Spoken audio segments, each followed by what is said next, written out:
First Hawaiian Bank's top dog, Walter Dods, says as long as there's a Division II tournament, his bank will always say yes. This will become an institution in Hawaii, and you can bet that First Hawaiian is going to back Keith in this program well into the future. We think this is terrific. The Keith he's talking about is Keith Amamiya, head of the organization that runs the tournament. Amamiya got the ball rolling on the small school playoffs earlier this year when he and his wife Bonnie promised to put up $20,000 of their own money to support the tournament. And that struck me really hard, having come up the hard way myself, to see somebody believe in something so strongly that he's willing to put everything on the line. I read that in the paper and I told my people at the bank, hey, we got to step up. Stepping up to the tune of $100,000 a year to keep the dream alive.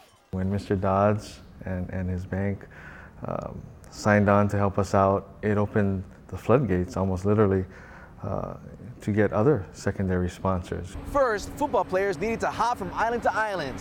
Hawaiian Airlines took care of that. Visiting students needed a place to stay. Ohana Hotels took care of every athlete on every island. And of course, you got to feed the football players, and that's where Zippy stepped in.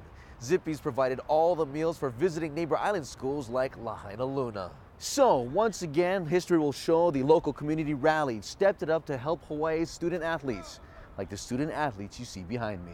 We don't have the storied football past like St. Louis or Kahuku, same thing with Damien, but we have a lot of pride, a lot of tradition, and our kids, they're so happy because they're here at the big dance, so-called, and that opportunity couldn't have happened without a Division II. I love St. Louis, and I think Kahuku's a terrific team, but a lot of other schools should have a chance, and I saw this as something that was a genius. I thought it was a great idea. Kickoff between Damien Memorial and Aiea High School is set for 5 o'clock at Aloha Stadium. Marvin Buenconsejo, News 8. Motion, Derek. Let's go.